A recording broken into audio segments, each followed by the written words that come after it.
more detail on possible games and activities that you can find on the internet or through Smartboard. So I'll do those. And I have a couple slides just ready with some websites that I found interesting.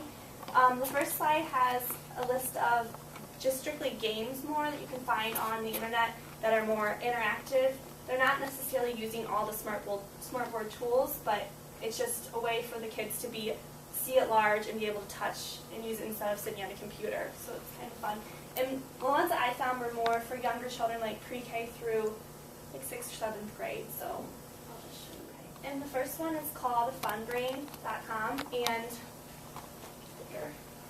there's and lots of these are reading, since I have my master's in reading, so I kind of focused on that. And this is just a different website. You can find books that will be interactive, and they have activities with them, and you can read the books through here. And some of them have like voice with them too, so students can do that. And it's just kind of neat to see a book in a different format for the kids, that they're not just reading page, and there'll be interactives with it too. It's just in a different way to make it more exciting for kids. Just an example of one. We can go back to and here's even more, like just with this Fun Brain, they have even more things, different games. Those were just books that you could do, the interactive. There's Sudoku, and then teachers' references down there too. You click on the games. Do reading. This is back to where we had, like they had Mad Libs Junior. I know I love Mad Libs. It's just kind of fun too.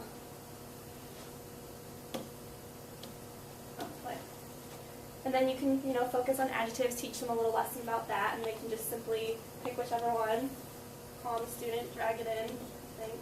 There we go. Next one, I don't know if you've heard of Starfall.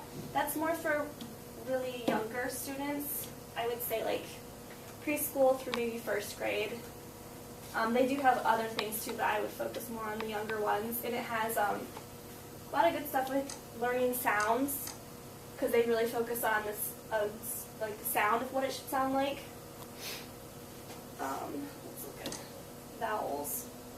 And you can find tons of interactive lessons that will basically do the work for you. They're kind of nice if you ever are like in a bind of like keeping your kids engaged. These will help with that. I know I did a lot of them when I was subbing in the classroom, probably because they wanted something in the last minute. This would be an activity that they would fill in for me to do. So I've used a lot of those in the kindergarten classrooms, but let's see. And it's really self-explanatory. The kids would walk me through it when I was there. Ah. And it's listen to the short A sound. Ah, ah, ah, ah, ah. The ah, the ah, the ah. Interact. Make the short A sound. Ah, ah, ah, ah, ah. Now I want to hear you. The next one, this one's for older, I would say, but you could use it with any grade, but maybe middle school or like 4th or 5th grade. And a lot of websites now, like anything on PBS or like National Geographic, a lot of the things they have games, and since the Smartboard is so interactive, you can turn a lot of things on those websites into an activity with your students. But let's see. I think I went to games. So this can be like reading and social studies or science. Just things that they could do on their own, but now you can make it with the whole class, so it's kind of nice. There we go. So just different examples of things you can use. You just create a pet, and you can throw in your standards that you want to cover with it. This is one I found for your class. I like this one a lot. I like PBS, so. And this one's for younger kids too. Very engaging. Games! Stories! Video clips! Lions to go! Parents and teachers. It's very appropriate for the school setting too. The stories are really What I liked about this one was that the stories that they had a connecting game with it too, and it's really easy to follow. And it reads the story for you, and then you easily can just play the game afterwards that goes with it. And it's really focusing with like phonics and letters and sounds more.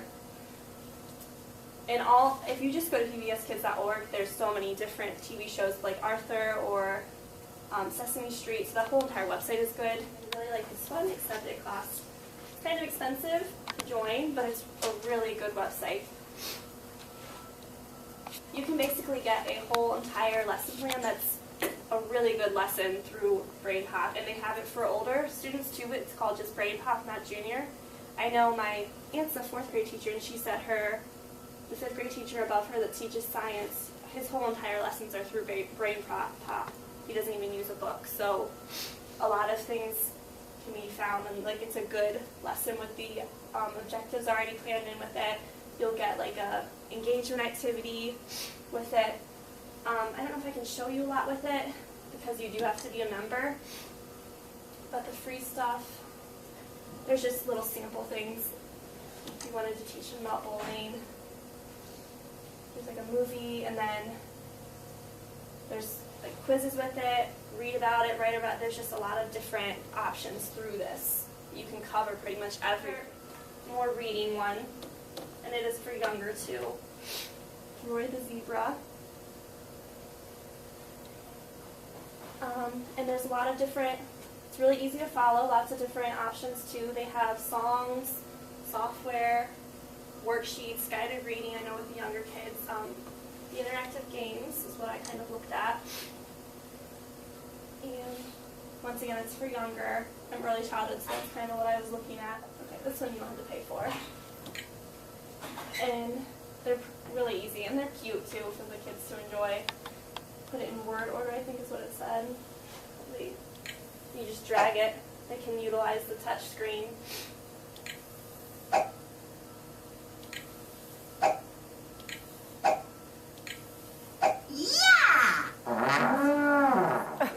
These are kind of more like extras. They're not necessarily games.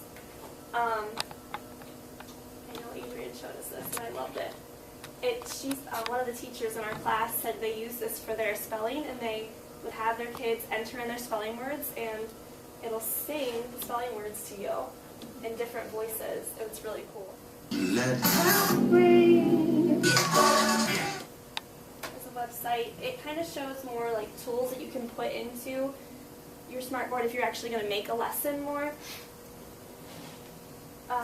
Just a lot of different options that they have, like just to get you started to exploring if you're actually making your lessons. They have a talking calculator that you can use, the Smartboard website that actually Laura mentioned briefly, which I was going to show you too. They have so many different, you can go through the gallery, there's lots of different lesson plans that you can borrow and adjust or adapt to make it fit your lesson plans, like a Jeopardy game. So here's just a place to get like more lessons and tools that you want to put in your lessons.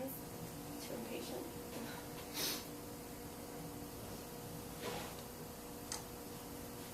Okay, let's see. Here's a list of like, once again, of more things that you would use as tools, like drawing and coloring with a variety of interactive pens. So here's just a place where you can get more colors than just the basic ones that you have. It's just interesting, different things. A stamper, like just more fun little things to use. Quizzes, there's puzzles, math animations, just things to add to your lessons that you want to make. So once you become more comfortable with the smartboarding, you want to actually make your own lessons. Here's a good website to go to find more things to add in. And here's pre-made notebook activity downloads.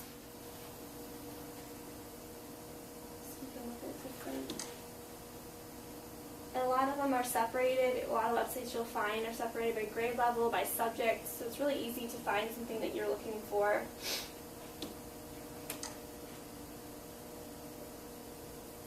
Here, you can make puppets. That looks cool. It does. You can just color them, and they're also so easy to use. Plastic, they're always a good website to use. And here's just more interactive lesson plans that you already ready for you. And you can search by whatever topic you're looking for, like a holiday that's coming up. subject, grade level. I think some of these, I don't know if you had to be a member for this one. You do have to sign it. I don't think it costs you. Some of them might. Some of them are free, some of them are not. So a lot of different options. Or just ideas too. Not necessarily all of them might not be a Smartboard lesson made for you, just giving you ideas. And you can open it. And so that since this is an actual document or like a Smartboard made in a notebook file, it'll open up right to your Smartboard and be ready for you to use. So if you see it's already opened up in there for you. And they have all the slides. So I think most of the time I always made it the biggest. And you can just use the bottom. And you just go through each of them with your